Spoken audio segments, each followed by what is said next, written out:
अवधारणा लेकर के सामाजिक चेतना और सारे उसको लेकर के आते हैं, लेकिन क्या हो जाता है 100 वर्ष के अंतराल में ही जब मूर्ति बनने लगती है तो अभय मुद्रा में दिखाया जाता है, यानी बुद्ध की पूजा करेंगे तो आपको प्रोटेक्शन का एश्योरेंस दे रहे हैं। वरद मुद्रा में दिखाया जाता है ना, he is there to grant to the bulls क्या in the context of the worldly fulfillment of worldly desires। लेकिन आपके वितरागी तीर्थंकर जैन परंपरा में वो वितरागी ही रहेंगे। आपको सांसारिक सुख और वैभव चाहिए तो उसके प्रति तीर्थंकर नहीं, वो वितरागी। उनको प्रणाम करिए तो कहीं न कहीं त्याग और साधना के मार्ग पर ही आपको आगे बढ़ने का, प्रशस्त होने का वो मार्ग वो करेंगे। अगर हम उनसे संसार का वैभव मांगते हैं तो शायद कहीं न कहीं जैनिज्म की मूल धारा के प्रतिकूल हम जा रहे हैं। लेकिन अब देखिए दूसरी बात कि वही जैन ये जानते थे कि धर्म फॉलोइंग के साथ बढ़ता है आगे।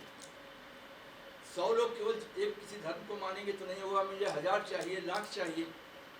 तो लाख में 80% तो भौतिक जगत की सुख समृद्धि चाहते हैं देवता से। आज वैदिक परंपरा में भी शिव और विष्णु के पास जाकर के यही तो मांगते हैं, पुत्र दे दीजिए, संपत्ति दे दीजिए, ऐश्वर्य दे दीजिए, सारी चीजें संसार की। तो उन्होंने कहा यह भी जरूरी है, वीतरागी तीर्थंकर तो कुछ नहीं देंगे। तो उन्होंने एक यक्ष और यक्षी शासन देवता के रूप में उसे संबोधित किया। और हरिवंश पुराण सीधे कहता है कि वो यक्ष यक्षी जो है, जो भक्त आते हैं उनके सांसारिक भौतिक जगत की आकांक्षाओं को पूर्ण करने में सहायक है। आप अगर उस दृष्टि से जाते हैं तो they are there to fulfil your worldly desires. So intelligently काम किया, और वो भी अलग नहीं किया साथ तीर्थंकर के कि आप सांसारिक इच्छा लेकर के तीर्थंकर को प्रणाम करेंगे, सांसारिक इच्छा यक्ष यक्षी पूरा करेंगे। मगर इस बात की जैन आचार्यों को हमेशा प्रतीक्षा थी और वो जानते थे कि ऐसा होगा। ऐसा करते करते कोई ऐसा दिन जरूर आएगा जब आपका मन विरक्त होगा सांसारिक चीज़ों से। तमाम करोड़पति लोगों को आप सुनते हैं कि करोड़ों की संपत्ति छोड़ करके वो जैन साधु हो गए, साध्वी हो गए, वो पराकाष्ठा है। तो वो चेंज भी इनएविटेबल है, एक एज से आता है, एक सोच से आता है। उस सोच को उन्होंने विजुअलाइज कर लिया और इस दृष्टि से यक्ष यक्षी के करते रहिए। लेकिन एक दिन आप इस परिवर्तन में आएंगे कि आपको लगेगा नहीं, सार तो जो है वो वीतरागी तीर्थंकर के स्वरूप में। तो ये इंटेलिजेंट थे। और दूसरी ओर वो जानते थे कि शेयरिंग के बिना हमारे धर्म को हम लोकप्रिय अधिक से अधिक लोगों तक नहीं ले जा सकते।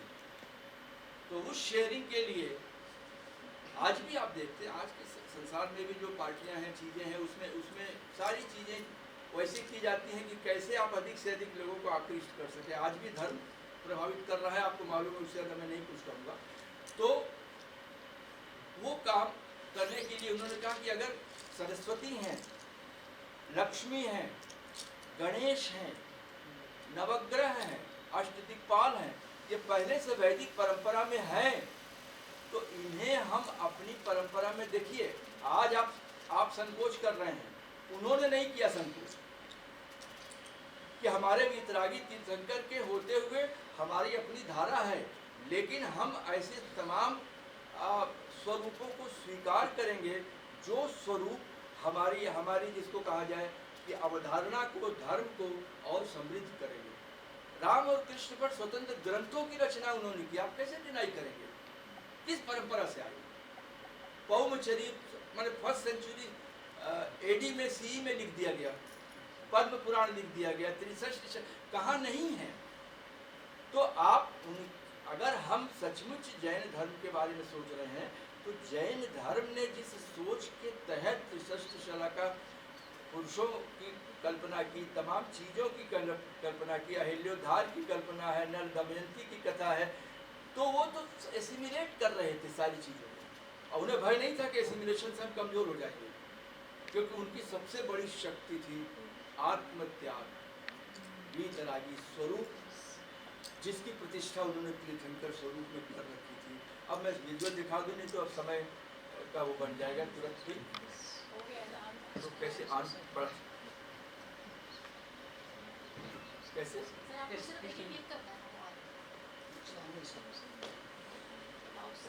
नहीं, आज एक बार बता देंगे।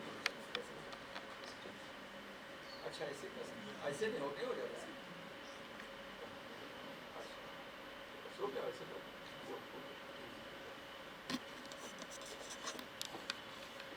ये देखिए, आप सब परिचित हैं और आप तो श्रवण बेलगोल से ही पधारे हैं। मैं भी 5 बार गया हूं और यूजीसी का एक प्रोजेक्ट मैंने किया था, Gomateshwara Bahubali, epitome of peace and non violence and renunciation. वो छपी किताब के रूप में छप चुकी है। उद्घाटन वहाँ महाराज जी ने किया था, चारुकीर्ति जी ने। तो ये 3 मूर्तियां हैं।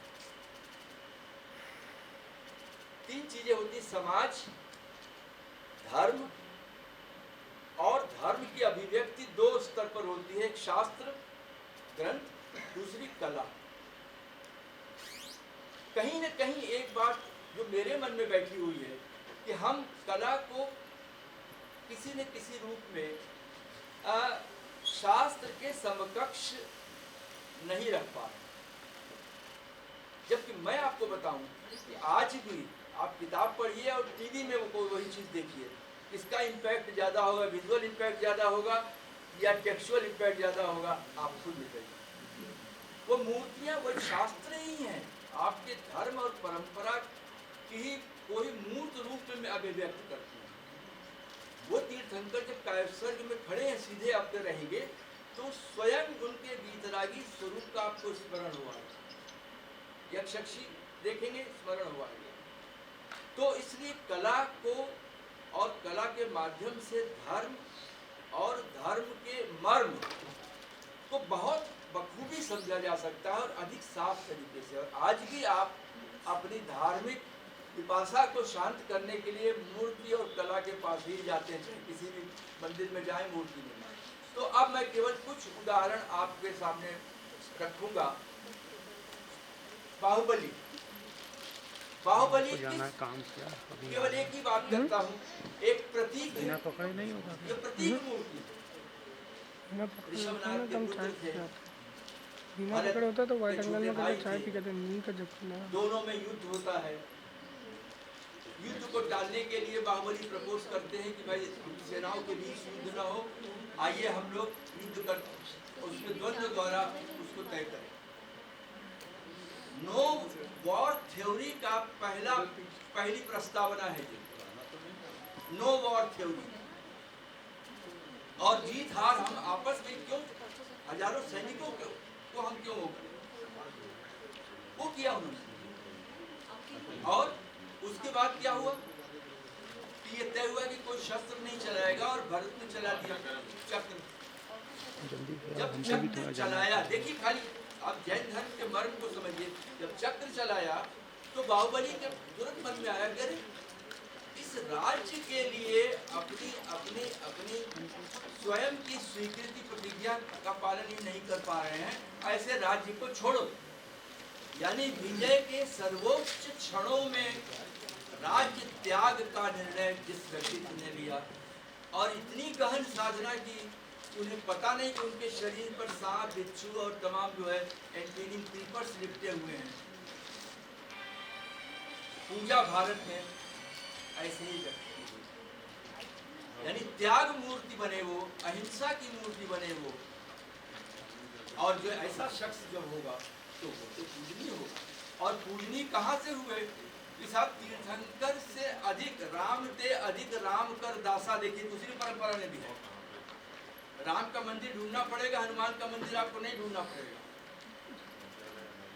तो वही स्थिति हुई कि बाहुबली की मूर्ति तीर्थंकर की मूर्ति से बड़ी बड़ी, आप कर्नाटक में जाइए और श्रवण बेलगोल में उसकी पराकाष्ठा देखिए। कला और भावना त्याग उसको वह मूर्ति में पूरी तरह मूर्तमान कर देते हैं।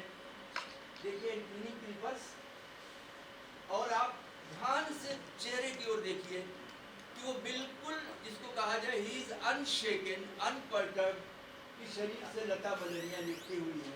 ये तो